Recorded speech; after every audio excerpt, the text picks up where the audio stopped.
মৰমৰ ছাত্ৰ ছাত্ৰীসকল, আজি আমি অসম জাতীয় বিদ্যালয়ৰ সপ্তম শ্ৰেণীৰ নতুন গণিতৰ অনুশীলনী 2Bৰ 1 নম্বৰ 2 নম্বৰ অংকবিলাক আলোচনা কৰিম। মৰমৰ ছাত্ৰ ছাত্ৰীসকল, 1 নম্বৰ প্ৰশ্নটো কি আছে চোৱা। তলৰ সংখ্যাবোৰৰ প্ৰতিক্ৰম লিখা। সংখ্যাবিলাক দিয়া আছে, ইয়াৰ প্ৰতিক্ৰম লিখিব কৈছে। এতিয়া প্ৰতিক্ৰম মানে কি? প্ৰতিক্ৰম হৈছে ভগ্নাংশ এটাৰ হৰ আৰু লব যদি সাল সলনি কৰা হয় তেন্তে তাক সেই ভগ্নাংশৰ প্ৰতিক্ৰম বুলি কোৱা হয়। মানে ভগ্নাংশটো ওলোটাই লিখিম, ইয়াৰ লবটো হৰত যাব, হৰটো লবত যাব। ধৰি লোৱা চোৱা তোমালোকে 7/11ৰ প্ৰতিক্ৰম কি লিখিম? এইটো লিখিম 11/7। বুজি পাইছা?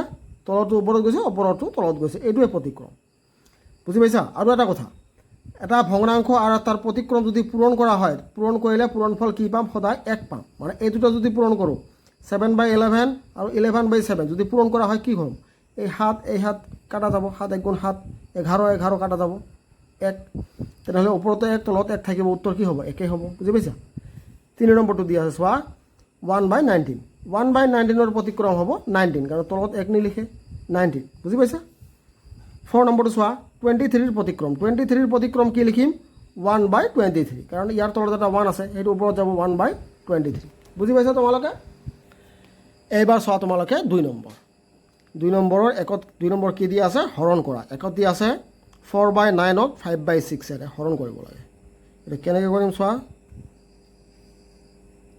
4/9 আমাক কি কৈছে? হৰণ। ইয়াত হৰণ চিন দিম। হৰণ কি আছে? 5/6 হ'ল। এইবাৰ চোৱা 4/9 হৰণৰ ঠাইত আমি কি দিম? পূৰণ দিম। পূৰণ দিয়াৰ লগে লগে এইটো কি হ'ব? ওলোটা হ'ব, মানে প্ৰতিক্ৰম হ'ব, ইয়াৰ ওলোটা। 6টো যাব ওপৰত, 5টো থাকিব তলত। এইবাৰ চোৱা কটাকটি যায় নেকি চোৱা, এইটো যাব। 3 দি কাটিলে 3 2 × 6, 3 3 × 9, তেনেহ'লে ওপৰত কি থাকিল? 4 2 × 8, 8, আৰু তলত থাকিব 3 5 × 15। এইটোৱে উত্তৰ। বুজি পাইছা? এবাৰ চোৱা এইটো 3 নম্বৰটো, এইটোৱে একেই। চোৱা কি আছে? 25ক 25ক কিহেৰে হৰণ কৰিম? 1/3 এইটো তুমি কৰি লোৱা। কি হ'ব? 3 1 × 3, 3 আৰু 2 5।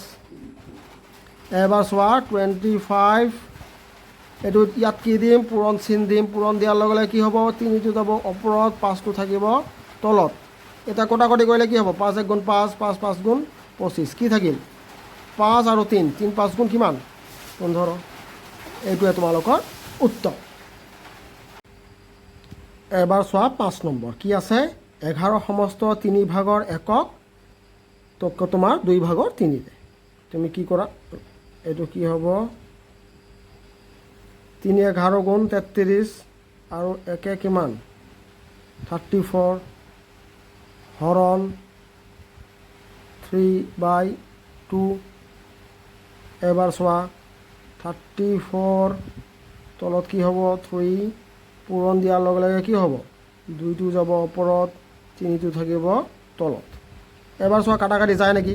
কাটাকাটি নাযায়, তেনেহ'লে কি হ'ব? পূৰণ 34ক 2ৰে পূৰণ কৰিলে কি হ'ব?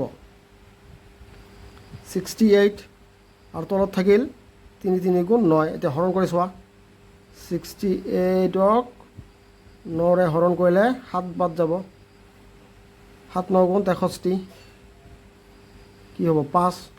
তেনেহ'লে উত্তৰ হ'ব আমাৰ 7/9/5।